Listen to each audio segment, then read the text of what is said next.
We're talking about commander cards that break the color pie and how they can win you more games. I'm Mia, and I like lukewarm showers. I'm BZ, and I love White Ramp, and we're the Nitpicking Nerds, sponsored by Cool Stuff Inc. You're gonna buy Magic cards anyway, so might as well save 5% on your order when you use code NERDS. Just go to the Cool Stuff website, and then when you check out, hit that code. We're also sponsored by Dragon Shield, best sleeves in the multiverse. Good sleeves. If you use the code NERDS. at checkout, you can save 5% of your entire order. Real money tax dollars that you are saving because you're using our link because you told them that we're coming. There's gonna be a Moxfield ad somewhere in the video. You can't guess where it is. If you said you did, you lied. Also, happy birthday to everyone whose birthday's today. Yes, we've got weird commander cards that break the color pie, but that are also useful. So these are things that the colors usually cannot do, but there's some cards that just do it, and you can actually use them to benefit yourself. When these cards break the color pie, they don't usually do what the color is known for, so they can help you out if you're in a bit of a weak spot. We have cards for each color, and we're going to start off with the white ones. The first one is Reprieve or Dawn Charm in white. Reprieve is 1 in white for an instant. It returns the target spell to its owner's hand and you draw a card. And Dawn Charm is 1 in white instant that says you choose one. Prevent all combat damage to be dealt this turn, regenerate target creature, or counter target spell that targets you. This is a little bit of a couple weird cards, considering one is kind of like a counter spell, like a bounce counter, and the other one can be a fog, a regenerate, or a counter spell. Yeah, these are white counter spells. The white doesn't usually do counter spells, and it's not necessarily out of the color pie. You know, it's not illegal for them to print a white card that like interacts on the stack, but white just doesn't do this generally. You know, let's look at all of white cards. 99% of them don't do this. So they're not going to expect, if you're in a non-blue white deck, if you're in a non-blue deck that is white, they're not going to expect you to fire off Reprieve, bounce your spell. It can gain you a lot of tempo and actually like mess somebody up on a key turn. Even if you just bounce like their Skyshroud Claim, it like basically time walks that player. And you know, well, they've got some ramp coming, they might be an issue for the future. And then Dawn Charm is like a little bit more functional because it's got other modes. I think Fogs might be a little underrated in like combat metas. They're kind of good. But if they cast a giant spell that targets you for some reason, well, you can counter it. People usually don't expect white spells to interact on the stack. So when Reprieve came out, there was so much hype around it. I think it was really, really cool that we do have these options because, as BZ would say, I guess Mana Tithe isn't playable. Mana Tithe is not playable. That card is horrendous, even though Mia blew me out with it the other day. But yeah, just having a little bit of interaction on the stack. There's a couple like these, you know, Lapse of Certainty is way worse than these. Also an option. And then there's even Rebuff the Wicked, which might be something to consider. But generally, I think Reprieve, probably the best one. And it's just nice sometimes to have a little bit extra interaction. White cannot interact on the stack for the most part. So these give you just a little bit more trickiness, let's say. What's the next one? The next one is Smothering Tithe. It's a 3 in a white enchantment that says every time an opponent draws a card, they can pay 2, and if they don't, you get a treasure token.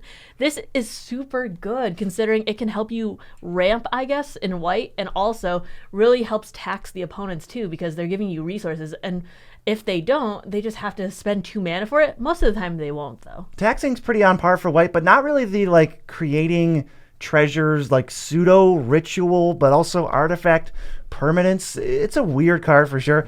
We don't have to really tell you how good it is, but white pooping out tons of mana is not something that white is going to do. So if you've got like giant X spells, gigantic like mana sinks, or just artifact synergies, Smothering Tithe can really catch people off guard. You have it in a Wheels deck. It's pretty silly there too. It's so good, considering the usual Wheels commander is Nekuzar that can't run Smothering Tithe. Windfall into Smothering Tithe is so good. It's made me so many treasures, and also paired with something like Fate Unraveler, it can also just kill the table, make a ton of treasures, and you're just in Value City. Even if you just stick to mono white though, you've got some stuff like there's Miko Koro or the much better Gaia Reach Sanitarium. That forces draws without giving them like a ton of resources, so you can still just get a bunch of treasures off. It ends up being mana positive. I mean, there's a reason that this card is still like $10, even though it's been reprinted 4 times in the last 4 sets. Yeah, the next one, we're going to do a little bit of white ramping. And we're not going to do that stupid thing that white always does, where they're like behind on lands, and then they get, let's just ramp.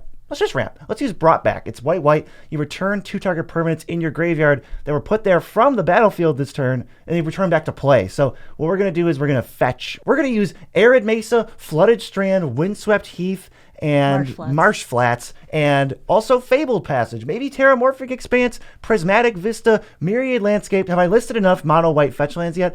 Flooding your deck with these will make it so that you can have key turns, and even if you just target one, you get a rampant growth for white. That's pretty sick. And there's turns where you can stack it up like Myriad Landscape, stack it up with a fetch land, cast it. Now you've just ramped like so much that all the other colors are going to be like jealous of you. And this is not something that white does at all. I do like this because it is kind of a catch-all. You could use it after a board wipe. I have this in my Door to Nothingness deck, so if it goes to the graveyard, I can put it back in play. I think it's very versatile, and while you can use it for fetch lands, you can also just keep your best things in play too. Yeah, I like it better than the counter spells, at least in terms of like how functional it is, because it has total functionality. It's not even just rampant growth. Late game, oh no, they killed like my Revel Archer, I got a board wipe. It's like, boom, bring them back, instant speed, like surprise, kind of value too, because it targets two things. So as long as two things are going away, you get a 2-for-1. This card, I'm a big fan. I have it in mono white, and I have brought back one fetch land many, many times, and 2 fetch lands more often than you'd think. I've definitely brought it back some really big artifacts and some cloning effects to get ETBs. It's a really good card and a lot of value. Another great card with a lot of value is Fanatical Devotion. 2 and a white for an enchantment. If you sack a creature, you can regenerate a target creature. This is super weird considering green is usually the one to regenerate creatures. And black is the color that has sack outlets. Like white sack outlets, this is one of... I don't have the exact number. It is one of 3 or fewer cards that are white that say sacrifice a creature for free. Sacrifice a creature, no other like mana value involved. That's pretty huge because when we're trying to sacrifice our little dorks for value, we need that free sack ability. And we'll talk about colorless cards later. There's a few colorless sack outlets, but there's not that many that are not, they don't start to get bad. So this is a nice one to have, and it also has some utility. It says your creatures are much more resilient to a lot of the board wipes that people play. When they throw out a Day of Judgment, you can save half your team, and it's kind of like not worth playing for your opponent at that point because it's like, well, you'll just sack your worst creatures to regenerate your best one. So it has some functionality. Usually in aristocrat decks, usually your sack outlets are black, but I would love to see a mono white aristocrat deck where you're just using things like this to sacrifice creatures and get value. Yeah, Boros aristocrats, green-white aristocrats, why not? I mean, cards like this make it more possible for sure. The next one in white is Suture Priest. 1 in white for a 1/1. Your creatures, when they enter the battlefield, you gain 1, and when opponents' creatures enter, they lose 1. This is super weird because even though white does have little tax effects here and there, like Blindo with Extort and that sort of thing, there isn't usually ones that just straight up tax when your opponent's stuff comes in. Yeah, obviously the first half is a completely white ability that we see all the time. But that doesn't mean we can just stack a completely black ability on this card and have everybody not notice. It's flavorfully still a home run. Like, this is exactly what a white Phyrexian card would do. But it's not every day that you get a mono white way to drain out, like, make opponents lose life as the game progresses. There's plenty of ways like Genesis Chamber and whatnot, maybe some of the Hunted Cycle that give away creatures to force your opponents to have creatures, and then they start just like uncontrollably losing life. It's a weird card, but it's a way for the white decks to slowly deal damage to opponents, which like I'm saying that and it just sounds weird. Like mono white draining people out. I would love to see this across the board from something, and then someone using like sudden disappearance to flicker the entire board and have everything come back and just have everyone just drained for life. Yeah, you like force their stuff to get flickered. Second Sunrise could work if someone plays a board wipe. You go, nope, let's bring everything back, and thanks to Suture Priest, you all lose like 10 life. It's just really funny.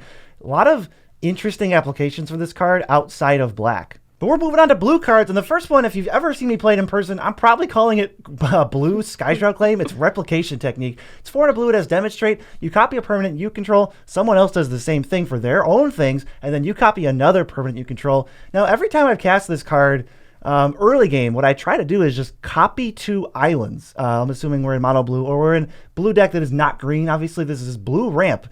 Almost no blue spell ever can copy a land. So when you copy a land, it doesn't really make it any more vulnerable than a land. It's like there's no cards that just say like exile all tokens. There's no cards anyone's going to play that say that. So they're really just safe. You basically just made lands, but instead of finding them from your deck, you just created them out of thin air. Now what I try to do is I say, hey, I'm going to cast this spell. If somebody wants a copy of their own land, I'll let you do it. You copy one of your lands, then I'll get 2. So that I make sure the spell doesn't get like out of control. And in the late game, you just copy your actual permanent, like your non-land permanents that have ETBs or they do something. But early in the game, seriously, this is blue Skyshroud Claim. I mean, it gets lands. It's a spell later in the game. I'm surprised you didn't call it an MDFC. But unlike Brought Back, just like Brought Back, actually, you can use this on things that are not lands too if you want, which BZ sometimes fails to recognize, considering this is blue explosive vegetation. It's too exciting. It's too exciting to get 2 islands in the mono blue deck. But it is a really good spell. And for 5 mana, getting 2 copies of something that, even though they are just token copies, they could be lands, they could be creatures, enchantments. It's really, really a lot of value. This card is sick, but I don't think people are using it to make lands, and that is, like, to me, the most interesting application for this, like, by a mile. So get your hands on some replication techniques and copy lands. Next is Dreamscape Artist. This is also a way for blue to ramp, but this finds lands from your deck. You have to discard a card and sack a land, and then it basically casts, it turns the card you discard into a Harrow, where you go get 2 basics untapped. And this is a blue card. It's just straight up. This is the weirdest design. Obviously, it's from, like, the Future Sight block, which was weird, but we can trigger landfall in blue? I mean, that's a lot of mana to pour into it to begin with. But if you do need those landfall triggers, I want to see it. At one point, I tried to build a Boros landfall deck, but I would love to see a mono blue one. Yeah, I mean, it's not even that much mana. You play 2 mana for 1/1, and now what it basically says is you can turn a card in your hand into exactly the card Harrow, which costs 2 and a color, sack a land, find 2 basics. It's just exactly that. It's really bizarre, but I've liked it because I only want to play so many, like, blue rocks. I feel like mono blue is a color that gets swept up in, like, Vandal Blast a lot, so I want to diversify, and that's why I like Replication Technique. And I like this guy if you have discard synergies, or if you've got, like, landfall synergies that are extra. I would love to see this in more decks. I don't think I've ever seen this in the wild while we've played. I had an Oscar deck, which is blue-black, that absolutely wanted this, and it played it for the longest time. That's a good card in that, so just keep an eye out. Madness stuff, you might be interested. That's actually what this card, I think, was made to play with, Madness cards. What is next? Next is Apprentice Wizard. 1 blue for a 0/1, and if you pay a colorless and tap it, you add 3 colorless. That's pretty good ramp in blue. It's like a Worn Power Stone creature, because you net 2. It makes 3, but it costs 1, so you get 2 net, and it can't activate the turn you play it. Really weird. If you've got untapped synergies, this is just a blue mana dork. Like, Intruder Alarm, that type of thing. The mana that it makes can go into the mana that requires us to untap it. So, like, this card has some applications, and I don't really see it that often, but it is just a blue mana dork. It's so cool to see them non-conditional mana dorks in blue, considering the ones that we usually see is like add a blue or add colorless, but only use it for instants and sorceries. So to see it without any of those conditions is really nice. That's the big color pie break. It just makes mana that you can use on anything. And it's like, what? Let's continue the blue, like, land shenanigans. Patron of the Moon. It's a 7 mana 5/4 flyer. It's got Moonfolk Offering. Who cares? The real ability on this is 1: put 2 lands from your hand onto the battlefield tapped. That's not even an ability we see on green cards. That's not an ability we see on anything. This isn't even a color pie break. It's just, what the heck is this weird card? It's got so many weird things going for it. It can combo with bounce lands and, like, Amulet of Vigor and stuff. And it's kind of like super mega ultra ramp if you have the right, like, payoffs for it, if you have the mana, because it's really expensive too. I like the fact that it says 2 land cards and not 2 basics or something like that, so it can get a lot more value for the 1 mana you're putting into it to put the 2 lands down. I would say, you know what? Mono blue, hear me out, Field of the Dead mana base. That way, when you keep, putting bounce lands back, Guildless Commons and, like, Coral Atoll and stuff, you just keep making zombies. I mean, with this deck and all of these cards you could put in, might even be better than the mono white Field of the Dead mana base. It's gonna be close. That's the one that's playing Brought Back to get your extra land triggers. Next up, we got a weird one. You've probably never even seen this card before. It's Floodgate. 3 and a blue for a 0/5 defender. This text is not on any other Magic card. When Floodgate has flying, sacrifice it, and when it leaves the battlefield, it deals damage equal to half the number of islands you control, rounded down to each non-blue creature without flying. I don't know if I can put more caveats on a Magic card if I tried, but what this is breaking for Color Pie is blue creature-based board wipe that is not bouncing to hand. It's a board wipe. It destroys, it damages these creatures. I'd laugh if you put Wonder into the graveyard and then immediately play and goes, boom, now your creatures are gone. That's the only reason I'm recommending this card, because Wonder is actually the easiest way to give things flying ever. You just have to discard it. So as long as Wander's in your graveyard because you milled it or discarded it, this is a 4-mana weird scaling board wipe. If you have 6 islands, it deals 3 to each non-blue creature without flying. That's most creatures. Blue creatures tend to have flying anyway, so non-blue basically. And then later in the game, it can deal 4. That's like a Mizium Mortars for 4 mana. You got 10 islands. That's 5 damage to everything. This is a weird one, but I have played it to some success. I really am happy to see actual board wipes in blue, considering the board wipes. This is an actual board wipe in blue. Well, considering the rest are like bounce to hand, it's like, okay, I guess I'll just get the ETB trigger again. Yeah, this is like, nope, be done with them. And no one will ever see this coming. They'll be like, all right, you discarded Wonder. That's a playable card. Then you're like, Floodgate? They'll be like, wait, what? Because I read this the first time and I had to read it over again. And if you like have Floodgate in play first, and you give it lifelink somehow, you gain all the life from the damage it deals. What a weird card. Next up is black, and I'm pretty sure you've heard of this card. What is it? It's Feed the Swarm. It can kill a creature or enchantment, and you lose life equal to the CMC of that. And this is really good considering black usually can't answer enchantments. I don't think this card is busted, and I really don't tend to like start it as just a general rule in like my Grixis color black decks, but yeah, black is not really capable of answering artifacts or enchantments, so Feed the Swarm is a nice option if you're like in a meta that's struggling with that, or if you're one of those players who like can't stand, not having an answer for everything. I'm slotting this into my red and black decks and my just mono black decks in general, considering it is hard to find an answer to enchantments. Like almost impossible. Black is starting to dip into that, so as they print more, you'll see more Feed the Swarm type stuff. Next is Imp's Mischief or Withering Boon. We talked about being upset that you don't have an answer for everything. Well, here's black's take on the counter spell. Imp's Mischief is very specific. Change the text, like you change the target of a spell with one target. So if they're trying to Doomblade your creature, you can change it to someone else's creature. Or Withering Boon is pay 3 life, but it's Essence Scatter, which is straight up just counter a creature spell with no caveats. I think that Imp's Mischief is a little bit more playable, considering target spells. It's like, oh, someone tries to counter your thing, you can just Imp's Mischief it and target itself. Withering Boon is a little bit tougher to play, but if you do want to interact on the stack in black, these are great options. They're definitely unexpected. You can get a lot of surprise tempo. Black is, it's impossible really to interact on the stack without these cards. There's a few others, but Withering Boon, I actually think might be better because everyone has a commander. And if anyone has a commander that's like 5+ mana, you're just going to blow them out of the water. I think Withering Boon creates more mana advantage, and Imp's Mischief maybe creates more like tempo advantage. Maybe. I think a lot of people are playing single target removal though, so it really depends on what you're trying to protect, right? Yeah, exactly. Just careful, Imp's Mischief makes you lose life, but again, we have 40, so that's not too big of an issue. Next up, we got Oubliette. It's an enchantment that phases out a creature for as long as it's on the battlefield. Black kills creatures, black exiles creatures, but black doesn't trap creatures in play. Nothing really does in the way Oubliette does, because it's like there's no the creature doesn't leave the battlefield, it's still on the battlefield, so none of the usual commander command zone shenanigans apply. If you target a commander, it's just treated as though it doesn't exist until they answer Oubliette. And if they're playing a black deck, good luck with that. Oubliette is just a really mean card, and I can see if people don't want to play it because of that. But it is really good.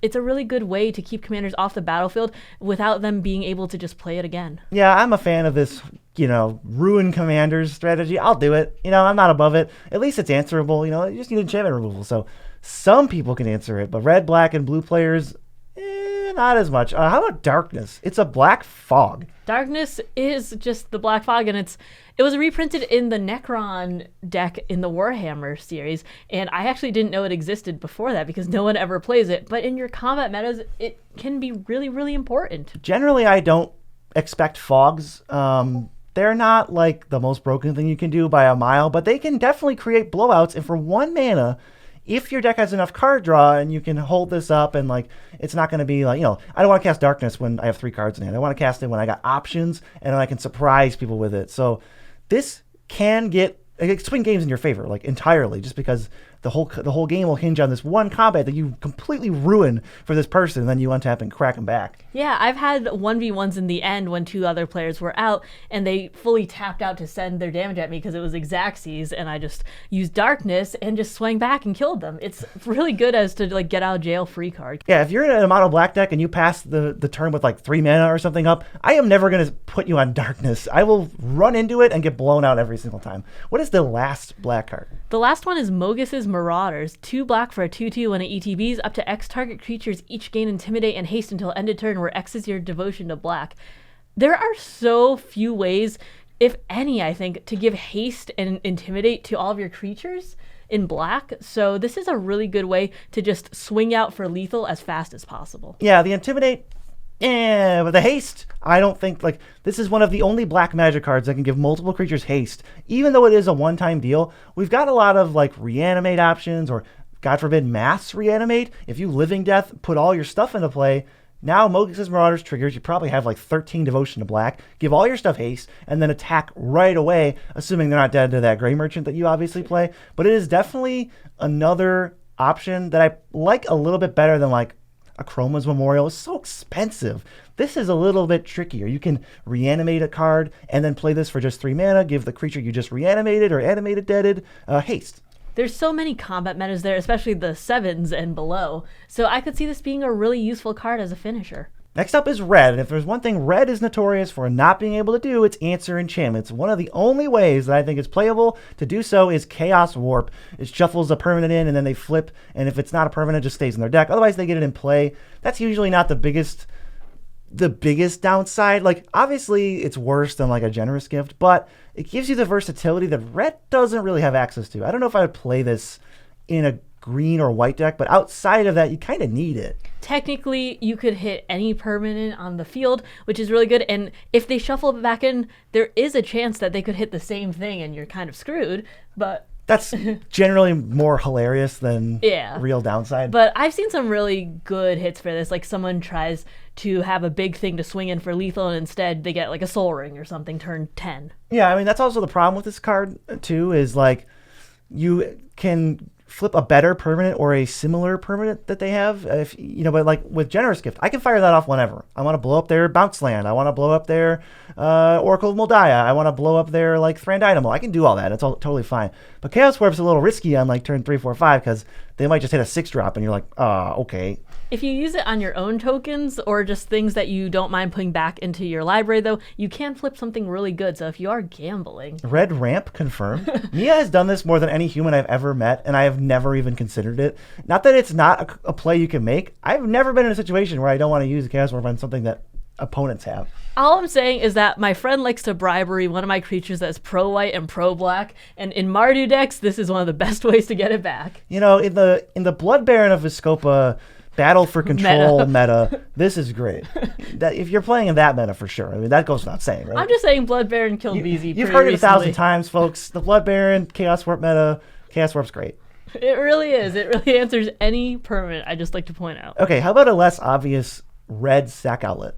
Tooth and Claw. For 3 and a red, it's an enchantment. If you sack 2 creatures, you create a 3/1, but it can sack creatures for free. Yeah, it creates a creature, so it kind of refunds you. It more so says, like, sack a creature nothing, so that when you have your dies abilities and your, like, leaves and enters stuff going on with, like, I don't know, impact tremors or whatever, you start generating these bodies and getting the death triggers that you want, and red can't really do that without black. This is one of the only ways to stack creatures in red. Goblin Bombardment is another one, but I like this one because it's like also creating creatures. Like what? I think there's a lot of things in red where if you sacrifice them, you have to pay mana or some sort of resource into it too. So it is really good the fact that you can just sack the bodies for free. Yeah, don't forget this card exists. You could definitely pull off some kind of mono red tokens aristocrat thing with Goblin Bombardment and Tooth and Claw for sure. But what happens if your opponents cast something that you can't cast? Well, instead, you can just copy it with cards like Reverberate. Red for an instant, and you copy target instant or sorcery spell. So if they have something like a ramp spell, and it's not something like Find a Forest, you can just copy it and go get 2 basics yourself. Yeah, everyone's playing Cultivate, even though I would rather play 3 Visits Nature's Lore. So for the people who are not playing 3 Visits Nature's Lore, Skyshroud Claim, the Holy Trinity, you can, like, that's the dream, right? Someone goes first, then you pass with 2 mana up, they play Cultivate, you go, copy it, and you just feel like a genius. You got, like, decent value. Red can't ramp lands into play. Red has a harder time than blue and white for sure.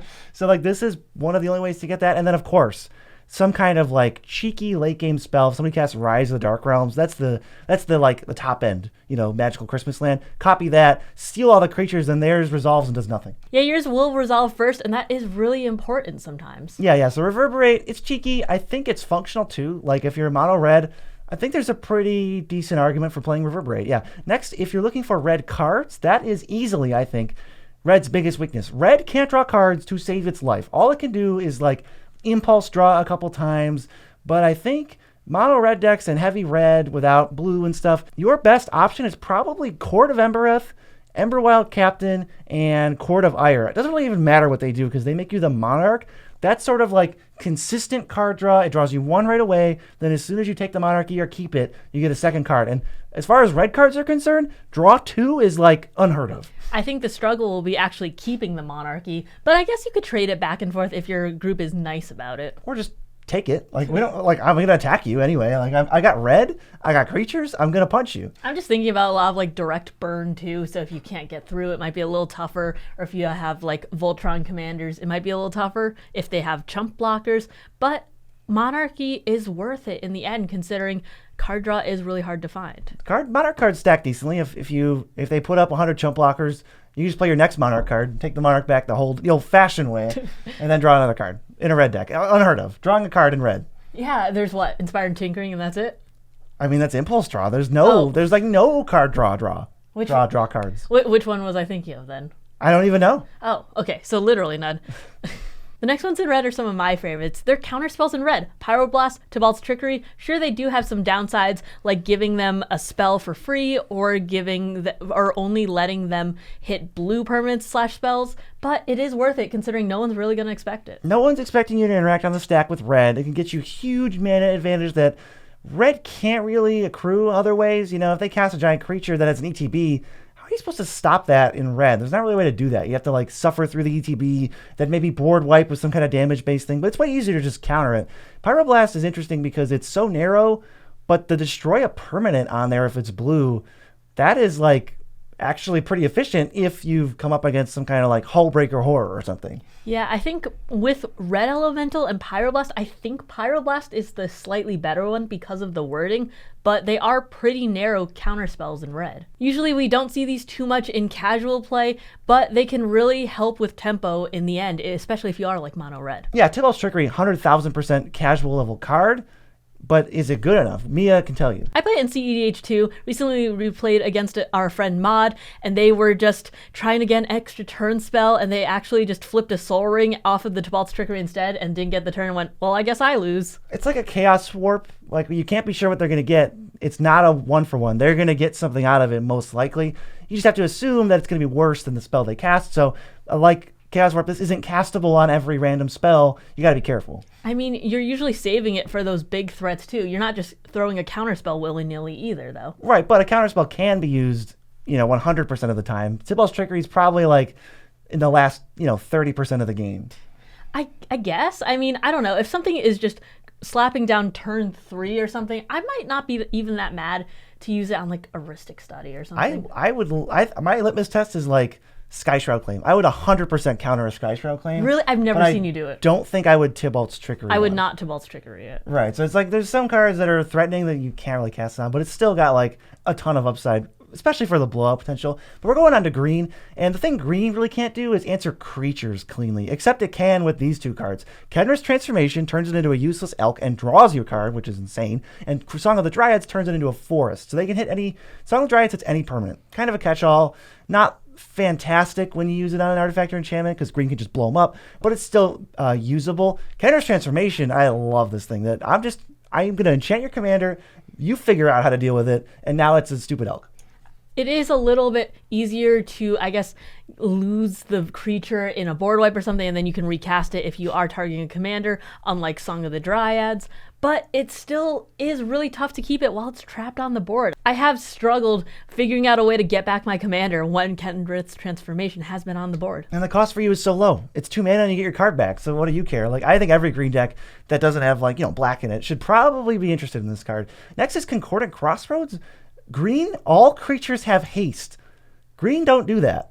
Green definitely doesn't do that, especially since it gives all creatures, including your opponent's creatures, haste too. Yeah, so a little risky, but this is only 1 mana, so you can hold it. Save it for your big turn where you're you tapping out, jamming a million things, and then, destroy everybody and make it so that their creatures having haste doesn't even matter. It can be really chaotic if you do it turn 1, which I don't recommend you do. But if you have those early beats and early wins, it might be worth it. That's the gremlin move. Turn 1, Concordia Crossroads, pass. How about green board wipes? We got any of those? Probably not, right? We have 1, Azuri's Predation. Basically, you're going to make a 4/4 for every creature your opponents have, and all those 4/4s are going to fight each creature.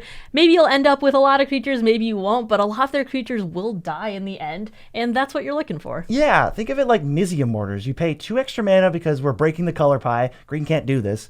But you also profit. Every creature that has 4 toughness and 3 or less power that they have profits you a 4/4 that's just in play. This card is like an army in a can. I think it's great, and it's one of the best ways green has to control the board of creatures without just blowing everything up. I mean, as long as you're not going against 3 other like Timmy type decks, usually the value creatures are 2 and 3 and 1 toughness, so you'll get rid of so many of them so fast. Especially if it's like a Dothy or something, you'd love to see that off the board. Yeah, and even if you're facing down a bunch of maybe your opponents have a few 8/8s or whatever, but when you make 6 4/4s and they just come into play and they don't die because they won the fight, those 8/8s aren't really going to come at you. And it won't be that scary. Yeah, it really does help you control the board, and there's just not a lot of ways to do it. What's the next one? Green interacting on the stack is the next one. This is Veil of Summer. It's kind of a response to a counter spell. It says your stuff can't be targeted by blue and black stuff. You got hexproof from blue and black stuff. You can't be countered this turn. That's just true. So even if they try to Tybalt's Trickery you, it doesn't work. Get wrecked, I guess. But this is also a cantrip. If they cast a blue or black spell, it just cycles. So this is a really low opportunity cost way to protect combos, big giant creatures, and I actually like this card. I'm not a big fan of Tyvar's Stand or Ranger's Guile. Yeah, but this is the one that I will play. It is really good. I think the fact that it does replace itself really helps it, especially since you're probably going to be casting it in response to someone's counter spell or some big thing that really hurts your board. Yeah, lastly, Mia did a little fib because there's another green board wipe. It's just way weirder. It's the Great Aurora, 9 mana sorcery. Each player shuffles all the cards in their hand and all permanents they own to their library, then draws that many cards, and then they can put any number of lands from their hand onto the battlefield. Then you exile this thing. What even is this card? You have to go up on tokens, on permanents, just put useless crap into play. Field of the Dead's pretty good at this. And then you cast it and just try to make your number 30. And their number is going to be 11. And then they're going to draw 11 cards, put out 4 lands. You're going to draw 30 cards, put out 12 lands, and everyone else is going to concede. I think this is... When I say board wipe, I don't exactly just mean reset the game, though. This feels more of a hard reset. Kinda. What you really end up doing is floating all your mana, maximizing your mana position, then cast it with a bunch of mana floating. Then every land goes into play untapped. So you play 12 lands or whatever, they're untapped. You just cast a bunch of spells now, and then you're ahead. Bare minimum, though, I am happy it exiles itself, because if people could repeatedly cast it, it would be so obnoxious. Yeah, I don't really need that happening. If you are looking for cards that maybe people hate, there's a whole list of most hated commanders here. I'd recommend you check it out. Oh, and our tip of the day, of course, it's my turn to do it, is get your smoke detectors replaced every 10 years, I think it is. It's 2. Well,